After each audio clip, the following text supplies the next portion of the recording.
오늘은 출애굽기 18장의 말씀을 함께 은혜를 나누겠습니다. 두 주제로 이어져 있는데요. 18장의 내용이 1절부터 12절까지는 모세를 찾아온 장인 이드로를 만나는 장면, 그리고 그 이드로와 대화하는 장면이 기록되어 있습니다. 13절부터 마지막 절까지는 이드로가 모세에게 조언해서 이스라엘 공동체의 새로운 그런 조직이 이렇게 탄생하게 되는 내용이 담겨져 있습니다. 이드로는 모세와 굉장히 아주 친밀한 관계를 가지고 있음을 우리가 오늘 대화의 내용을 통해 보게 됩니다. 대화하면서 잘 경청하고 듣고 받아주고 그렇게 아주 서로 공감하는 그런 내용들을 볼 수가 있습니다. 여기 18장 안에 모세의 장인이다, 이 표현이 굉장히 많이 소개되어 있습니다. 12번이 나오고요. 그냥 이드로라는 표현이 미디안 제사장으로 나오는 표현이 한 번 이렇게 1절에 나오고 있습니다. 두 아들과 아내를 데리고 왔습니다. 출애굽기 4장에 보면 모세가 이 미디안에서 십보라 아내와 두 아들을 데리고 나오면서 애굽으로 가려고 하는데, 아마 어떤 자세한 영문인지는 우리가 성경에 기록되어 있지 않아서 모르지만 다시 친정으로 이렇게 아이들 데리고 돌아간 것으로 보여집니다. 유대 미드라쉬라는 경전에 의하면 이 아론이 형님이죠, 모세. 지금 우리가 하고자 하는 일은 굉장히 위험한 일이니 가족들을 돌려보내는 게 좋겠다, 이제 그렇게 이야기를 했다 합니다. 그래서 한동안 여기까지 이제 떨어져 지내다가 지금 장인 되는 이드로가 딸과 그 손자들을 데리고 오게 된 것이죠. 그러면서 그 아들이 이름이 누군지 이렇게 소개가 되어 있는데요. 3절에 보니까 그 맞이의 이름은 게르솜이라 나와 있고요. 4절에 보면 둘째는 엘리에셀이라 되어 있습니다. 이 게르솜이라는 뜻은 나그네, 객이라는 뜻입니다. 그래서 내가 이방에서 나그네가 되었다. 진짜 나그네죠. 40년은 바르의 공주의 아들로 그렇게 애굽 땅에서 잘 지냈지만 미디안 땅에서는 나그네로 그렇게 이 광야에 홀로 뚝 떨어뜨려진 그런 존재였죠. 모세는 나일강에도 홀로 뚝 떨어뜨려졌었고 미디안 광야에도 홀로 뚝 떨어뜨려졌습니다. 그래서 그러한 숱한 이 생명의 위기를 넘기게 되고 그렇게 지금껏 살아온 거죠. 그러면서 첫째 이름은 내가 나그네요 객이 되었다. 그거는 비단 자기의 어떤 신세 처지만 담아낸 말이 아니라 이스라엘 백성들이 애굽 땅에서 지금 정말 오랜 기간 400년을 넘도록 그렇게 나그네같이 객과 같이, 그들이 거기가 고향이 아니죠. 하나님이 아브라함 통해서 이미 약속하신 그 땅이 있음에도 불구하고 그렇게 그 땅에 있는 것 자체가 나그네요 객이라 할 수 있습니다. 그러니까 자신의 삶도 우리 이스라엘 민족도 나그네구나. 그거는 뭐 모세만이 아니라 이스라엘 백성만이 아니라 우리의 삶도 그 나그네 의식을 가지고 사실은 살아가야 합니다. 히브리서 11장에는 믿음의 사람들을 쭉 열거하면서 아브라함은 나그네의 마음으로 살았다. 나그네로 자처하며 살았다. 이 땅을 영원한 것으로 생각지 않고 흔들리지 않는 도성, 그 하나님 나라를 바라보았다. 나그네로 살지만 책임 있는 나그네입니다. 그래서 우리 그리스도인들은 나그네로 살아간다고 우리의 삶을 이렇게 소홀히 하거나 책임감 없이 살거나 그런 것이 아니고요. 나그네 의식도 가지고 살고 주인 의식과 책임 의식도 가지고 살고 그렇게 살아가는 거죠. 그럴 때 늘 우리가 영원한 것을 가치 삼아 그렇게 살아갈 수가 있는 겁니다. 두 번째 아들의 이름이 엘리에셀입니다. 이 엘리에셀이라는 말은 엘이라는 건 하나님이고요. 리는 나의, 에셀은 도움, 에제르, 에셀나무, 도움의 나무 그런 뜻이죠. 그래서 하나님께서 나의 도움이십니다. 그런 말입니다.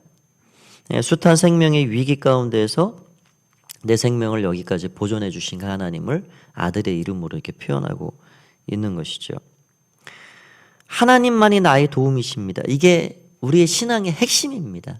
하나님이 나를 도우시고 나를 도와주실 때 내가 그 은혜로 통해서 살아갑니다. 이게 우리의 신앙의 깊은 고백이 되어야 하겠죠. 그래서 이렇게 게르솜, 엘리에셀 두 아들의 이름을 지어 놓고 그 아들들을 또 아내를 다시 상봉하는 그런 장면이 나오게 되고요. 이 8절에 보면 모세가 이 장인 이드로에게 어떤 말을 하느냐, 여기 한 세 가지 정도로 구분이 되는데요.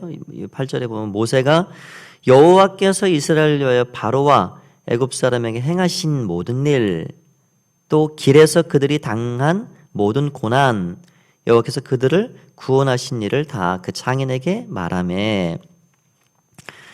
여기 이 모세가 이드로 장인에게 하는 말에 보면 하나님이 주체가 되시고요, 하나님이 하셨다라는 것이 핵심적인 내용 중에 하나입니다.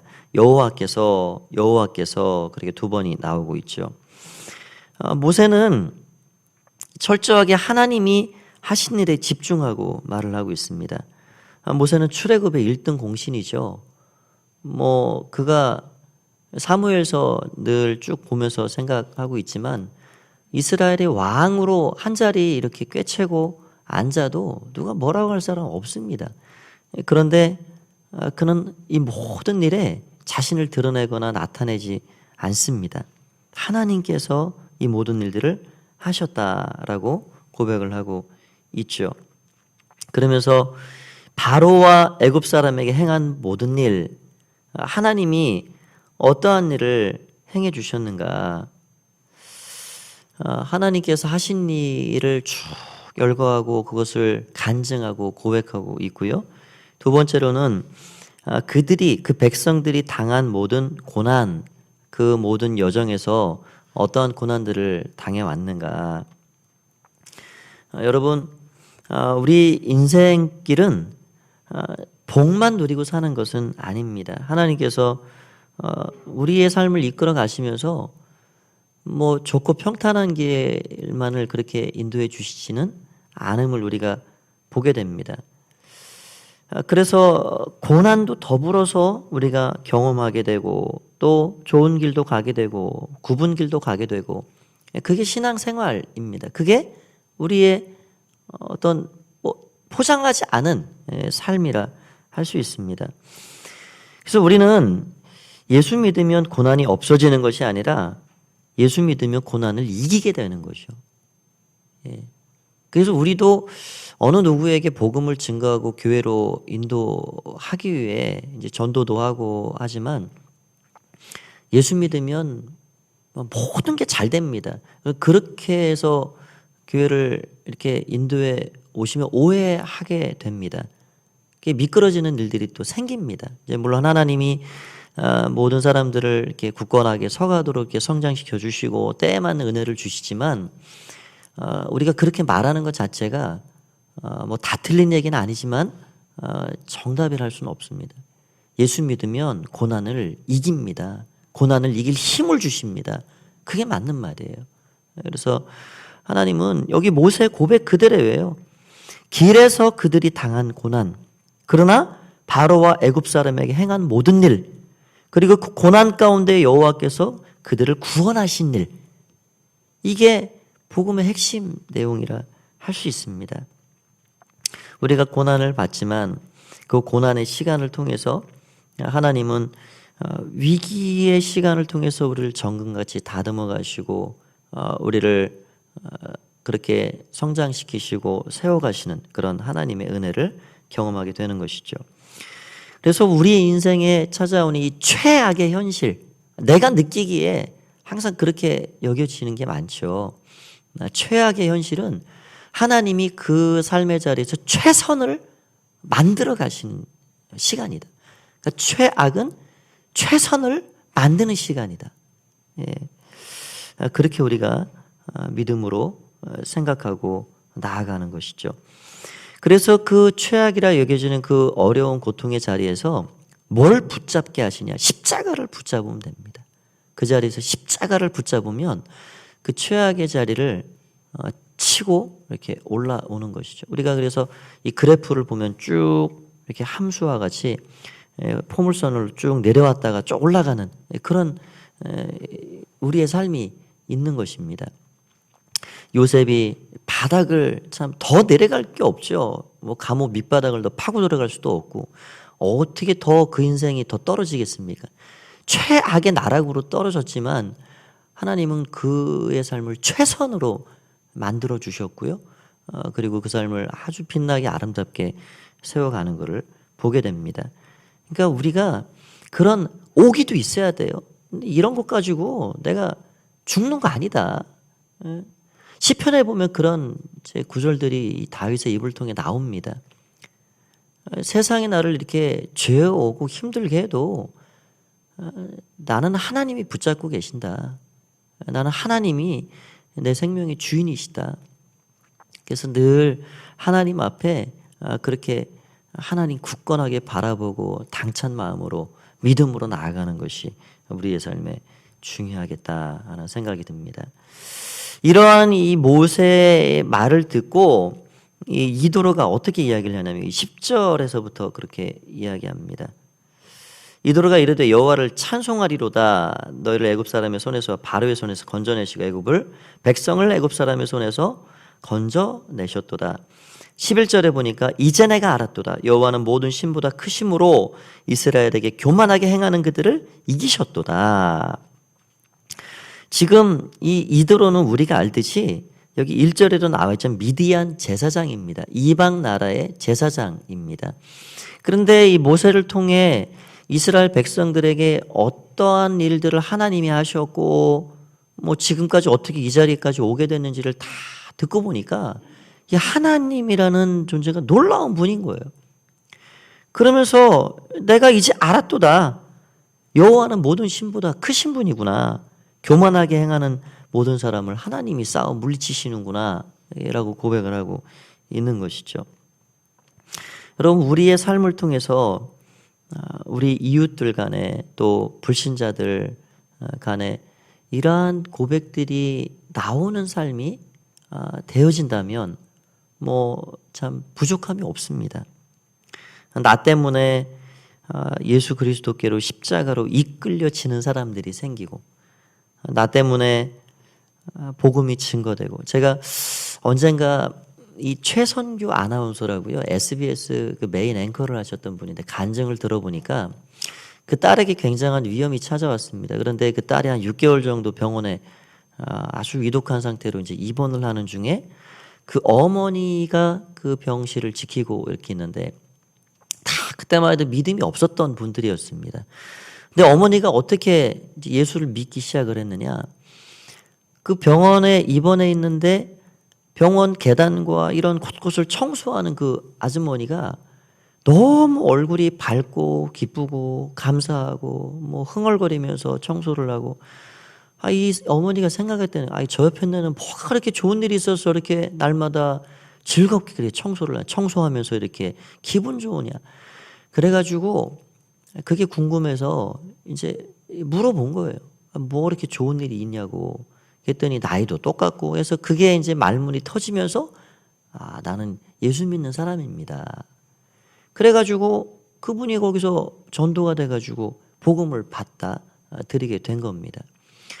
그러니까 우리 안에 있는 이 세상이 어떻게 뭐 이해할 수도 없고 뭐 그런 보배와 같은 우리 기쁨의 근원이시오 우리 생명의 시작이 되시는 그 예수님이 우리 안에 계시기 때문에 우리가 이 세상을 살아도 이 세상에 완전히 녹고 속해 사는 사람이 아니라 하나님 나라의 그 가치관 천국의 기쁨과 그 은혜를 누리며 사는 사람들이 바로 그리스도인들입니다.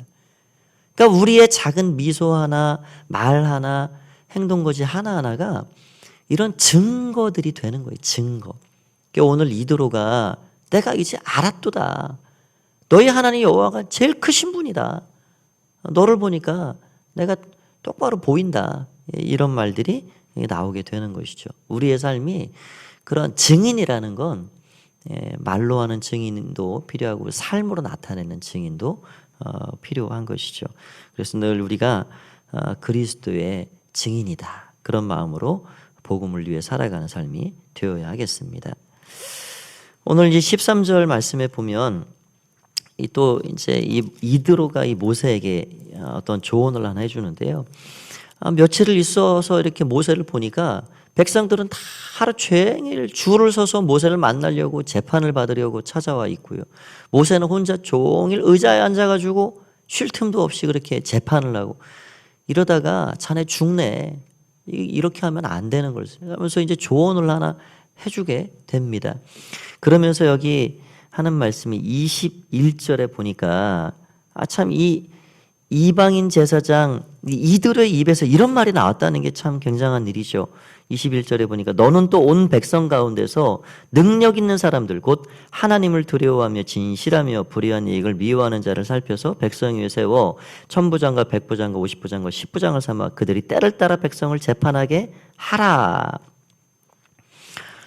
이 이야기의 핵심은 하나님이 인정하시는 사람들, 그 능력 있는 사람들을 세우라라는 것입니다. 그 사람들을 세워서 이를 분배시켜라. 그러니까 지금 이스라엘 백성들은 오랜 기간 애굽의 종로로 타다가 이제 겨우 하나님의 은혜로 나와 있습니다. 근데 무슨 조직이나 체계가 전혀 없죠. 이런 상태에서 새로운 하나님 나라를 반영할 수 있는 그런 사회 조직과 체계를 갖추어야 하는 겁니다. 그러니까 하나님께서 이 모든 일을 이제 시시콜콜 다 해주시는 거나 이런 것들은 기도하고 고민하면서 이제 이 모세가 해야 될 일입니다. 우리의 삶도 똑같아요. 우리는 우리가 기도하면서 고민하면서 해 나가야 할 일들이 또 있는 거죠. 하나님이 해주실 일도 있지만 우리가 우리의 삶을 잘 규모 있게 다듬고 만들어가고 교회를 세우는 것도 마찬가지입니다. 하나님이 은혜를 충만히 주시고 부어주시고 인도해 주시죠. 그러나 우리 교회를 어떻게 정말 더 하나님이 기뻐하시는 모습으로 잘 세워갈까 하는 것은 목장을 어떻게 세우고 위원회를 어떻게 세우고 사역을 어떻게 조직해서 해나가고 이런 건 다 우리가 기도하고 고민하면서 세워가야 할 일들입니다. 목장의 교회를 어떻게 하면, 초장을 어떻게 하면 잘 하나님이 원하시는 대로 이끌어 나갈까, 이건 다 우리 몫인 거예요. 우리가 해야 될 일들입니다. 이 이드로의 조언이 굉장한 조언이죠. 이 조직이 예수님 시대까지 천부장도 나오고 백부장도 나오고 이제 그렇게 되는 거죠. 근데 그 핵심 내용이 뭐냐? 능력 있는 사람을 뽑으라. 세상에서 능력 있다 그러는 거는 어디 학교를 나왔냐, 뭐 배경이 뭐냐, 경험이 얼마나 있냐, 이제 그런 거지만 이 능력 있는 사람들의 조건이 이 성경에서 말하는 건 다릅니다.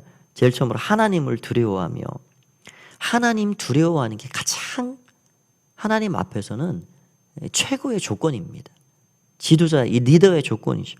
그 다음에 진실하며, 하나님 앞에서 정말 두려움을 가졌으면 진실하게 되어 있죠. 거짓 없이 꾸밈 없이 진실하며, 불의한 이익을 미워하며.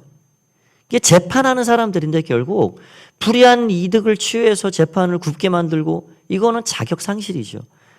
그렇게 해서 일들을 잘 처리할 수 있는 존경받는 사람들, 그런 사람들을 세워가라라고 말을 하고 있습니다. 이런 장인의 조언을 잘 경청하고 듣고 그 조직을 잘 조직하고 또 이렇게 준비해서 이제 하나님 나라의 그런 또 원숙한 모습을 또 만들어 나가는 모습을 또 보게 되죠. 이드로도 참 정말 존경받을 만한 사람이고요. 또 모세도 그 장인의 말을 잘 듣고 이것들을 잘 또 만들어가는 그런 경청하는 사람, 참 귀한 사람이라 할 수가 있습니다. 우리의 교회도 늘 이러한 모습을 보면서 하나님이 우리 교회를 많이 사랑하시고 복을 주십니다. 예비하신 것을 내려 주십니다. 우리는 우리의 할 일을 또 잘해야 됩니다. 기도하고 또 때로는 고민하고 머리를 맞대고 어떻게 하면 우리가 예배를 더 잘 세워갈지, 어떻게 하면 우리 교회를 다 사역을 세워갈지, 이런 것들을 우리가 잘 세워가면서 하나님이 기뻐하시는, 하나님이 우리 교회를 통해서 아주 마음껏 일하실 수 있는 그런 멋진 교회를 만들어가는 것, 그런 것들이 우리의 일이라 할 수 있죠. 오늘 하루도 주님의 은혜 가운데 평안하고 복 있는 하루 되시길 간절히 축원드립니다. 하나님 아버지 은혜를 감사합니다. 오늘 이드로의 방문을 통해서 이 모세와 나누었던 대화의 내용, 또 이스라엘 백성들이 어떻게 하나님 나라의 그런 체계와 조직을 만들어 가는지에 대해서 살펴보았습니다. 주님, 늘 하나님이 우리 인생에 어떠한 일을 행해 주셨는지, 때로는 고난의 시간 동안 하나님이 어떻게 우리의 삶을 구원해 주셨는지 우리가 늘 살면서 간증하고 증인되어 살아갈 수 있도록 도와주시기 원합니다. 주님, 그럴 때 우리의 삶을 통해서 많은 사람들 십자가 앞에 나오는 놀라운 역사들이 있게 하여 주시옵소서. 주님, 우리는 우리의 일들을 잘 책임감 있게 감당할 수 있도록 도와주시기 원합니다. 가정을 그렇게 세워가게 하시고 교회를 그렇게 아름답게 세워가는 그런 우리 모두가 될 수 있도록 축복하여 주시옵소서. 오늘도 우리의 발걸음 가운데 주의 성령의 인도하심을 따라 믿음으로 승리하는 복된 하루 되기를 간절히 바라고 소원하올 때에 예수님의 이름으로 기도하옵소서.